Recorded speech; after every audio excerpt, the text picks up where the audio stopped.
Hi friends, welcome back to my channel. I'm Gio. For those of you who visited my other channel, thank you, and this story might seem familiar. It is. It was called The Guy Who Read a Lot. I've updated it, and I hope you enjoy. It's called Class Reunion. I hadn't seen most of these people for 5 years. Most had been strangers, even back when I had gone to this high school. I transferred here for my senior year. Dad had lost his job back in Minneapolis and found one a long ways away, here in Las Vegas, Nevada. The whole family had to move. I hated it. I mean, this school is a normal school with its jocks and cheerleaders and rich stuck-up kids and the rebels and the geeks and the gamers, the nerds and the musicians and the outsiders, the drama club, auto shop, all the usual cliques. But I'm none of those. I'm Niles Ellerby, one of the average kids that most schools forgot. The B-average kid with average grades who wasn't one of the standouts like the jocks and the cheerleaders, or the goof-offs like the rebels and clowns. I wasn't one of the bad kids that got in trouble all the time. I had average brown hair and average brown eyes and average looks and average height and average everything else. Back then I wore jeans and an oversized army green coat. This school had everything. Good teachers, good programs, award-winning sports teams, an amazing library. I could find anything here, except friends. I was the shy kid who didn't know anyone. One guy always took the time to stop and say, "Hey, Niles." Ben was a cheerleader and the school mascot. Every so often, he'd sit by me. I'd put the book down and we'd talk about some class or some movie. I was a lonely, closeted gay kid with no friends, except him. 5 years back, Ben had to wear a costume of a bald eagle dressed as a miner. He hated it, said it itched and smelled. We were the miners, though the joke at the time was the miners were miners. An old dad joke, I guess. I never figured out what was funny about it. Ben's a cheerleader for the university now. I've seen him on TV a couple of times, cheering at a game. A cute guy, a gymnast who could do all kinds of tricks and flips. I crushed on him hard back in high school, but was too afraid to say anything. Ben had no reason to remember me. Back then, I hadn't come out to anybody, not even my parents, especially not my friends, since I didn't have any, except Ben. Some kids were brave enough to come out. I wasn't. I've come to terms with myself since, and guess what? I like me. Tonight is the 5-year class reunion where most people showed off their new wives or new husbands, or boasted about their kids, or college degrees, or wealth, or cars, or boats, or fancy houses, or whatever. Some of it might even be true, though I suspect most isn't. I'm not showing off. This is who I am. My badge said so. I also didn't come here with the same reasons everybody else did. Old Mrs. Jasarbegovich, the advanced chemistry teacher, had pulled her ancient Chevrolet up to the curb and wrestled a box from the car. I swear she'd been teaching for 70 years. "Mrs. J," I said, "allow me." "That's nice of you," she said, and stepped back. She adjusted her really thick glasses and squinted at me. "You were in my class?" "A lifetime ago. I don't expect you to remember me," I said, and picked up the box. "Lead on." She led us up to the old chemistry classroom. It hadn't changed. Same desk arrangement, mostly the same posters, same chemical smell. "Thank you, Niles," she said. "You remember me?" I asked. "It took me a minute," she said. "The quiet transfer student who never looked up from his book." "That's me," I said. I finally looked up from my book and discovered I had to pay rent. "I wasn't expecting to see you tonight." "I always attend events like this. It brings back so many good memories," she said. I walked to the main foyer. I no longer wore the oversized army coat or the backpack filled with 100 books like I did back in high school. I wore a nice enough dark tweed jacket, new jeans, no tie, purple button-down shirt. 2 silver hoops were in my right ear. I have to take those out when I'm at work. What I don't take off, ever, is my necklace with a pendant of St. Michael the Archangel, patron saint of police. I'm not Catholic, but sometimes it's nice to think someone is watching out for me. Name? The guy at the table by the entrance said. It was him. Ben. A little older, eyes more serious than I remembered, dark blonde hair with a curl on the edges, dark eyes. He wore a brownish jacket, a pale yellow shirt, and a tie with the old miner mascot on it.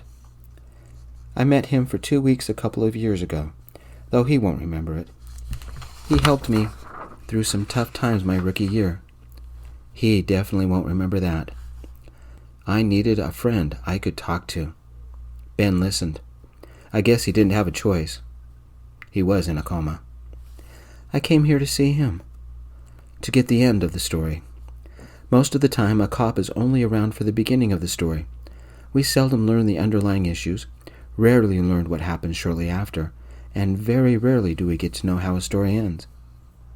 This time, I might get to learn the end. Name? Ben said again. Niles Ellerby, I said. Ellerby? Ben stared at me a second longer than necessary, his eyebrows scrunched together. He quickly looked back at the box of tags. Niles? Ellerby? The kid who read all the time? Your last name is Ellerby? I didn't bring a book, so you'll have to take my word for it, I said with a smile. I can't find your name tag, Ben mumbled as he shuffled through the name tags. Let me look again. I went here, I said, same as you. Darlene, Niles Ellerby's tag is missing. Ben yelled. His eyes met mine. He was a student here. That means he is another person who didn't RSVP and expected to pay at the door. Darlene, the class vice president, said. Sorry, I didn't think I'd get the night off, I said, so I'm crashing the party. How much? Darling told me and I got my money out. Make him one by hand, Darling said, taking my money. Just so you know, Niles, because you didn't respond, we won't have dinner for you, or a place sitting. You get what we have left over. Good thing I didn't come for the food, I said. Can I make a name tag for your wife? Ben asked, passing me a name tag with my name scribbled on it. Sorry, no wife. I'm gay. No boyfriend either, I said. I'm here solo. Several people crowded behind me. Ben seemed about to say something, but nodded slightly instead. It's good to see you again, Niles. Enjoy yourself. I picked up the name tag, slapped it on my lapel. Ben moved to the couple behind me. Names? Was it my imagination? Or did Ben keep looking at me? Maybe he did remember something, but I doubt it. The old school looked both the same and different. The hallway still smelled of French fries and body spray. It still had the same ugly brown lockers that were too small to fit anything in. But what was different was the fountain in the middle of the student atrium, the gift of the class of 2 years ago. A nice tile thing about 5 feet round, with water trickling from some sort of abstract sculpture in the middle. The wall behind the fountain held the Wall of Famers, the kids who had lettered, or won something, or somehow impressed the school, including one showing the various years of cheerleaders and student body officers and all-star athletes. No pictures of guys in big coats carrying books. I only had one little picture in the yearbook.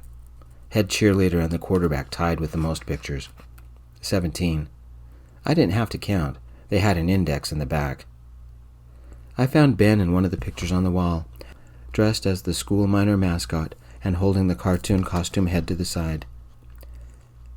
I walked inside the old high school, following the signs and arrows that led to the gym. The gym had tables and chairs facing a temporary stage. Banners hung from the ceiling, streamers looped through the hall, and fake trees sported twinkling lights. Our old yearbook pictures were projected on a temporary screen behind the temporary stage. Well, sports stars, cheerleaders, the popular kids had their pictures projected. It had been 5 years, and the school hadn't changed. Good thing I had. They had place names at every table setting. Once again, the sports stars and cheerleaders had the seats closest to the stage. I'm sure that was random. My seat was lost in the back. I guess I wasn't the only one who hadn't RSVP'd like a good little stooge. At least 10 of us had crashed their party. A couple of janitors set up 2 round tables as far from the front as could be. Good. It let me observe everybody, especially Ben. He chatted with Darlene and the cheerleaders, then scanned the crowd as if looking for someone. His wife or girlfriend, no doubt. I wanted to make sure he was all right. He hadn't been the last time I'd seen him. I estimated 300 people were here. That was most of our class. People filtered in, and I took my seat. The speakers played soft music that was popular when I was back in high school. More people filtered in, until almost every seat was filled. The old class president said a few words, and then the head cheerleader, then our famous football quarterback. He staggered, already drunk. High school had been their glory days. I'm glad somebody enjoyed it. They played a video of all the highlights of our senior year. Surprise! All the adults in the front cheered. I guess this was their party. Dinner was served. Most people got to choose a crispy chicken coconut thing or a breaded Parmesan tofu thing. Neither sounded good, especially since my stomach did flip-flops whenever I glanced at Ben. I wanted a quiet moment to talk to Ben and see how he was. I wanted to learn the end of the story. Members of the old football team acted as waiters and passed out plates of crispy chicken coconut things and green beans the color of my old jacket. A table had wine glasses with someone more than willing to pour. The conversation was predictable. I graduated from college. I married so-and-so. I wrote a novel and I'm trying to get it published. I had a kid. Look at where we went over the summer. Somebody finally asked me, "What do you do?" "I'm a cop." I made small talk, listening as everybody boasted about their lives. I watched for Ben. I found him, walking my way. "Niles," Ben said, "can I join you?" He carried 2 plates of the fried tofu dish and 2 sets of utensils. "The chicken's gone. I hope you don't mind fried and breaded tofu." "What about your wife?" I asked. "I came solo," Ben said. "No wife or husband. I'm gay too." "Small world," I said, giving him what I hoped was a nice smile. "You'll have to sit here with the rest of us party crashers. Can I get you a glass of wine?" "I don't do alcohol," Ben said. Ben looked at something on the wall and bit his lip. Our conversation stopped. It was up to me to get it started again. Good. I'm not in the mood for it either. What else they got? Ben set the food down and glanced at me. For a second, his eyes focused on nothing. Then he nodded. "Drinks on me." He left, and a minute later he brought back a couple of colas chilled from the vending machine. "Is there a story there?" I asked, behind the not drinking and slumming back here with me, rather than all the other cheerleaders and jocks. "It's been 694 days since I gave it up. I have a problem. They," and he nodded towards the people at the front of the gymnasium, "don't understand." "Why don't you drink?" Ben said. "I've seen what it does to people," I said, "so I prefer not to." We ate, making small talk. I kept looking up at our famous quarterback. He had not taken care of himself. Beer belly, bad haircut, and drunk. He chatted with his old football buddies, with the cheerleaders. Most of them held wine glasses. A couple had cans of beer. Most were too loud. It was just like back in high school, except now the alcohol wasn't smuggled in. "I had a crush on Taylor too, back in the day," Ben said. I didn't think my staring at the quarterback had been obvious, but I guess it had. "You did?" I asked. Ben set his fork down and opened his cola. "I thought I loved him. I started drinking because I wanted to be near him. That's all he did. 2 years ago, I'd drunk enough to tell him I was gay and that I loved him. He shot me down with nuclear warheads. I left. I drank to deal with the rejection, and drank some more, and got in a car accident going home. A woman was nearly killed because of me. I stopped drinking when I woke up, and now I deal with life one day at a time. Ben took a sip, but stared at the pictures flashing on the screen. I left his house as a kid. I woke up as an adult with nightmares. I've been going to AA meetings every week since. Sometimes, when things get bad, it's every day.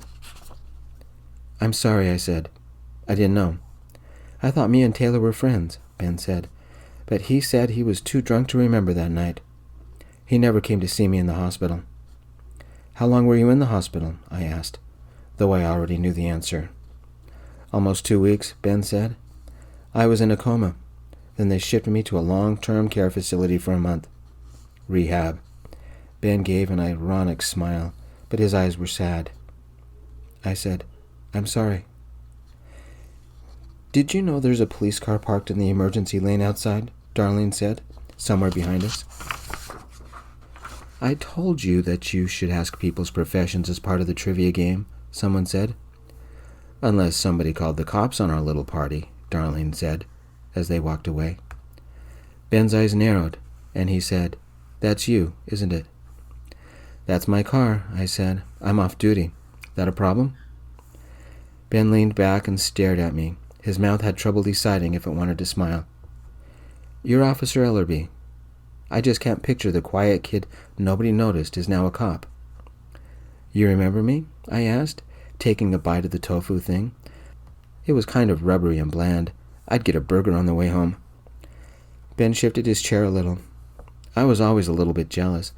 You were never involved in all the school drama. That's another reason I started drinking. So much drama, so much pressure. You don't know how many times I wished I could sit on the stairs somewhere and read. That's funny, I said. You were one of the guys I had a crush on. Really? Ben said. You never said anything. I'm saying something now. Do you want to dance? I asked. Now? Ben said. Here? I've learned you take advantage of the situation because sometimes life changes in an instant. Ben, would you like to dance with me? They are playing our music. We'll dance in the back where they won't notice, and we can get to know each other, I said. You're not the quiet kid anymore. Ben scooted his chair back and stood. He chuckled slightly and said, smiling, Officer Ellerby, it would be my honor. The music wasn't fast or slow, something to hold each other and twirl around a little. Niles, will you let an old lady cut in? Mrs. J said, next to us. I haven't heard from Ben since the accident. She came to visit me in the hospital, Ben said. You don't know how much I worried, Mrs. J said. You weren't the only one, Ben said, glancing at me. Of course, Mrs. J, I said. I let Mrs. J take the next dance. 5 other couples had joined us on our impromptu dance floor. I sipped on the cola. Why had I never had the courage to talk to Ben back in high school? I went up to Ben and whispered, Save me the next dance. I'll be back in 5. I wandered the gym, staring at all the people bragging about one thing or another. Taylor, the quarterback, leaned against a table with a punch bowl on it and lots of little snacks. He held a beer and acted like he held court over the other players and cheerleaders. Ben wasn't the only person whose life changed over those 2 weeks. Maybe I should tell him. I walked back to the dancers. Some people had moved a couple of tables, and Ben and Mrs. J were still dancing. I walked up to them. Mrs. J, you're going to make me jealous. Give an old lady one more thrill, she said, and leaned in and gave Ben a small kiss. Niles, you take care of poor Ben here. He's had it rough. Yes, ma'am, I said. I took over the dance, and the music shifted to slow. I held Ben, but angled him so I could look at his eyes. Have you ever met somebody, and it feels like you know them? Ben said. Maybe you do, I whispered, moving in close to him. Maybe I do, Ben whispered. We leaned toward each other and kissed, a gentle thing. Our lips barely grazed each other, but the electric tingle that shot through me made me smile. Ben smiled too, but he bit his lip and his eyes glistened. Would you mind if we left the reunion and went for a walk? There's a diner just down the street that serves real food. I'll buy, I said. It's been years since we've seen each other, and you're asking me out? He said. I said, I wasn't lying. I did have a crush on you. And now? It's just flat-out lust, I said. That, and I want to know the end of the story. Ben smiled and said, You have changed. What happened to the shy guy that sat around reading? I still read, I said, but I do other things too. Life is too short, Ben said, and hugged me. He held me back a little and studied my face. He squinted and shook his head. I can't believe it was you all along. What do you mean? Not here, he said. We left, leaving the tofu dish almost untouched. We walked across the school campus and a block away to Diamond Bob's all-night diner. Along the way, Ben took off his tie and opened his shirt a couple of buttons. Every couple of minutes, he stared at me, eyebrows lowered. Though we talked about nothing, something serious was going on in his head. We entered the diner, and the hostess took us to a booth where we sat opposite each other. A minute later, the waitress handed us a couple of menus. Why had I never asked Ben out back in high school? Why had I been afraid to talk to him? The waitress took our orders, a simple bacon cheeseburger for me and a jalapeno deluxe burger for Ben. As soon as the waitress left, Ben stared at me a moment as if thinking of the right way to ask me something. Are you the same Officer Ellerby that was at the hospital? Ben said. You'll have to explain, I said, but I think I knew exactly what he meant. It was your voice, I remembered, Ben said. The doctor said that the police officer who pulled me from my car stopped by every day I was in a coma and read to me. His name was Officer Ellerby. That was you, wasn't it? I paused, turning away a little, and relived that horrible night 2 years ago. I was barely a rookie, maybe a month out of the police academy, when we got a call about a drunk weaving through traffic. My partner at the time was driving, and we followed you. I pulled up the car registration info and discovered it was you. Before I could say anything, your car hit another car. Sideways collision, I think. Your car flipped. I closed my eyes, remembering the way Ben's car seemed to move in slow motion. The sound of metal scrunching against metal, then sliding on asphalt. The screams of the woman in the other car. The slow fall of the glass as it cascaded on the pavement. The way our tires screeched as we skidded to a stop. The flash of red and blue lights illuminating a nightmare. The horn blaring in the night and wouldn't shut off. The unmoving body of the man I had a crush on back in high school. 2 years later, and the fear still knotted my gut. You were lying half in, half out of your window. No seatbelt. We called it in, but we were the only car on scene. Paramedics wouldn't get there for 2 minutes. I smelled gasoline. My partner was afraid that the car was going to explode. So I ran to you and dragged you out. He ran to the woman in the other car and got her out. Your car didn't explode, but it burned. The lady I hit? What happened to her? Ben whispered. I opened my eyes and took a deep breath. She wasn't drunk, was badly shaken, had mostly cuts and abrasions. She had trauma to her right side, broken arm, broken ribs, I think, and was taken to the hospital. You had hit your head, I said. I stayed with you until the paramedics came. I overheard the paramedics say that you were so drunk, it was amazing you didn't have alcohol poisoning.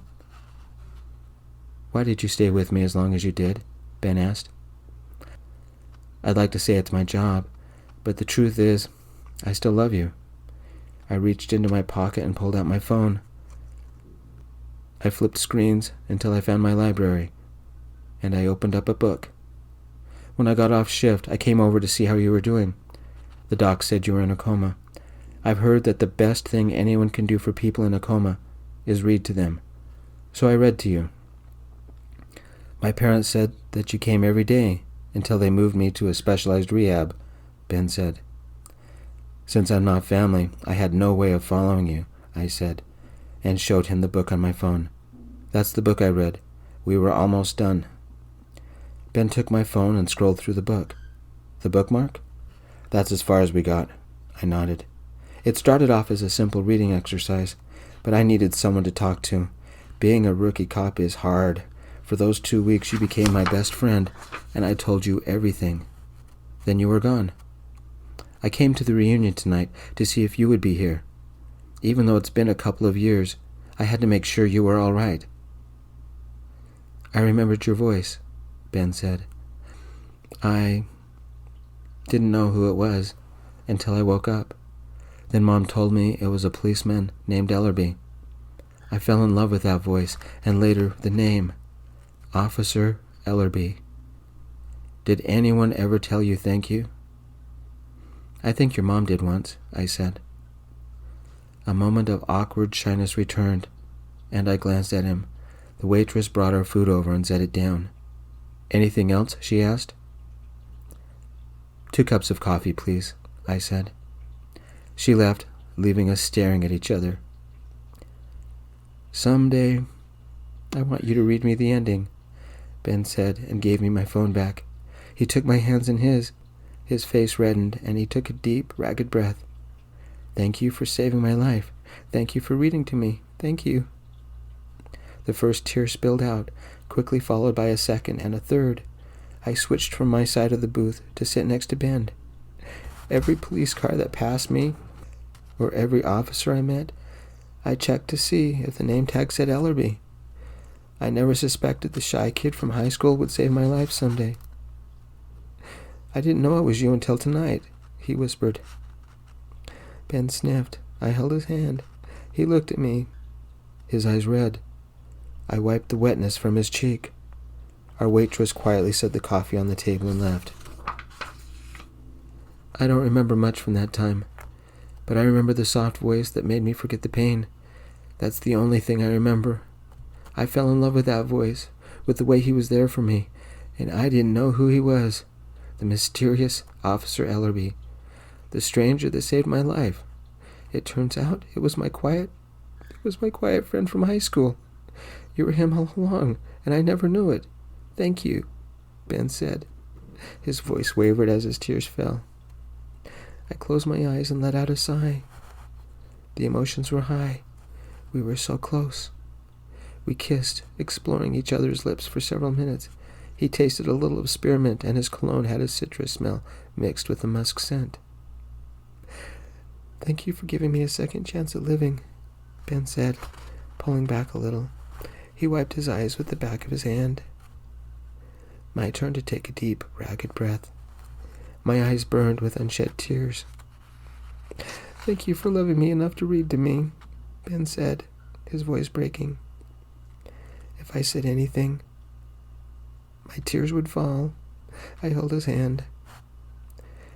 Thank you for saving me, Ben said. The tears fell. I pulled Ben close and held him. Thank you for finding me tonight, Ben whispered. We held each other for a minute. Giving up alcohol has been hard, Ben said, and the only reason I can is because of you. Ben looked at me with tears bubbling in his eyes. Thank you for being there when I was too stupid to know I needed someone. I pulled him back up so we stared at each other and we kissed. A long, deep kiss full of years of longing and desperation and need. I'm glad you're okay, I said, taking his hand in mine. I've been waiting for 2 years for this. Would you do me a favor? Ben asked. Name it, I said. Read me the ending, Officer Ellerby, Ben said, emotions flickering across his face. We stayed in the diner for hours. I finished the book and we talked and kissed and held hands and drank gallons of coffee. In spite of all the caffeine, we relaxed together and fell asleep in the diner together. Our waitress woke us up and asked, "What would you like for breakfast?" But that's not the end of the story. That night at the diner was our first date, but it wasn't our last. It had only been 9 months since our class reunion. The precinct had their annual Bring Your Family to Work picnic. I brought Ben and introduced him to Harris, my partner, the ladies at dispatch, my captain, and all the crazy people I worked with. Right in the middle of the crowd, Ben dropped to one knee. Harris laughed. "Would you be my partner?" Ben said. He had a ring and a ridiculously big smile. Somehow, a gold ring got on my finger. Harris was only 3 feet away, still laughing. My captain was maybe 10 feet away, staring at me as if to say, "You know what to say." The ladies from dispatch went quiet. Of course I said yes. Then I dropped beside Ben and kissed him. That's not the end of the story either. It was the middle of a Wednesday, and we stopped by our old high school. We had to get visitor badges from the office, but we went straight to Mrs. J's advanced chemistry classroom. Even though the room was full of kids, Mrs. J stopped everything and smiled as we walked in. "Niles? Ben? This must be important," she said. "We just got them printed, and we wanted to make sure you got the first one," Ben said. "It only seems fair," I said, and handed her a small envelope with silver etching. "What's this?" she said, opening it. It had a picture of me and Ben holding hands in front of a brilliant display of roses at one of the Vegas hotels. Underneath, it said, "You are cordially invited." "Our wedding invitations just arrived," Ben said, holding my hand. "Can you come?" Her eyes widened and she held both of us. "Only if I get to dance with the groom," Mrs. J said. "Which one?" I asked. "Both, of course," she said. I could tell you about the wedding. It was completely dry, no alcohol allowed, or about how Ben got startled and jammed the cake up my nose, or about our honeymoon in Hawaii, or how the gardens of the Monarch Imperial Hotel rivaled anything on the Vegas Strip, or how we snorkeled in the most beautiful waters in the world, or about how lucky we were to have each other. But this is a good place to close the story, because now I know the ending. I'm not the shy kid I used to be. I really like who I am. Thank you, friends, for sharing this story with me. I appreciate it. Peace.